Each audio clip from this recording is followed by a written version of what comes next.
नमस्कार, India news के digital platform पर आपका स्वागत है।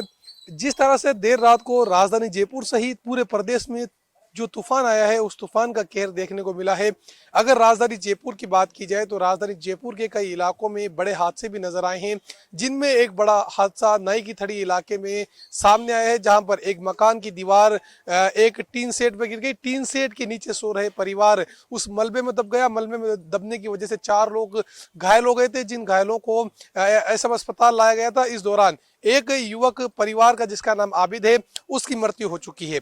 वहीं इसके अलावा अगर नाहरगढ़ रोड इलाके की बात की जाए तो वहां पर 200 साल पुराना एक बरगद का पेड़ है, वो टूटकर नीचे गिर गया। हालांकि हादसे में किसी तरह की कोई हताहत नहीं हुई, इसलिए जो प्रशासन है उसने राहत की सांस ली है। वहीं जिस तरह से जयपुर कमिश्नरेट के ठीक सामने जो है 2 बड़े बड़े पेड़ गिर गए, जिस वजह से लोगों को काफी परेशानी का सामना करना पड़ा है। वहीं जिस तरह से राजधानी जयपुर के करबला इलाके में जो राजस्थान हज हाउस है, जहां पर पूरे राजस्थान के हज यात्री रुके हुए हैं, वहां पर एक बड़ा डोम जो है हज कमेटी की तरफ से लगाया गया था। जिस तरह से देर रात को तूफान आया, उस तूफान की वजह से डोम भी गिर गया। हालांकि राहत की बात यह रही कि वहां पर माइक के जरिए ये अनाउंसमेंट कर दिया गया था कि जो लोग बाहर बैठे हुए हैं वो तमाम लोग अंदर चले जाए हज हाउस के अंदर, ताकि किसी तरह से कोई परेशानी का सामना नहीं करना पड़े।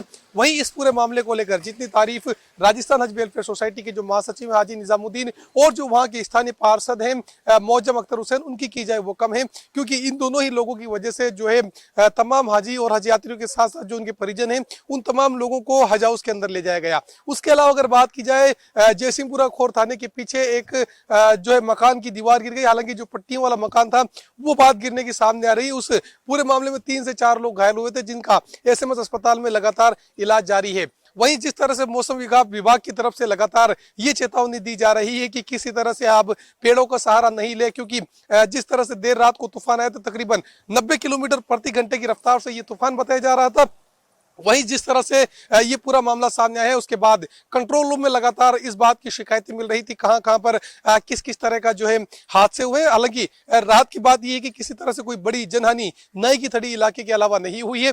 वहीं जिस तरह से जो कंट्रोल रूम है, जो लाइट कंट्रोल रूम बनाया गया है, वहां पर भी लगातार ये शिकायतें मिल रही थी राजधानी जयपुर का, चाहे से एमडी रोड इलाके की बात की जाए, मोती डूंगरी रोड इलाके की बात की जाए, सांगंदरी गेट इलाके की बात की जाए, ईदगाह इलाके की बात की जाए, या फिर कर्णी विहार, मानसरोवर, मोहाना, इन तमाम इलाकों की बात की जाए, वहां पर भी जो लाइट है वो काफी कटौती हुई थी। और लाइट आने के बाद भी कई जैसे ऐसे शिकायत जो है कंट्रोल रूम को प्राप्त हो रही थी कि जो लाइट है वो, उनका जो पावर है वो काफी डिम आया। हालांकि देर रात को जो तमाम बिजली का जो प्रोसेस है वो शुरू कर दिया गया था, इसलिए लोगों को परेशानी का सामना नहीं करना पड़ा। वहीं जिस तरह से आज शुक्रवार को भी मौसम विभाग की तरफ से भयंकर बारिश की चेतावनी राजधानी जयपुर सहित प्रदेश के कई इलाकों में दी गई है। बहरहाल उम्मीद की जा रही है, कयास लगाए जा रहे हैं, दुआ की जा रही है कि किसी तरह से कोई बड़ा हादसा आज राजधानी जयपुर सहित पूरे प्रदेश के इलाकों में नजर नहीं आए। वहीं लगातार मौसम विभाग भी ये अपील करता हुआ नजर आ रहा है कि जो जहां जहां पर चेतावनी जारी हुई है, वहां उन इलाकों के अंदर आप लोग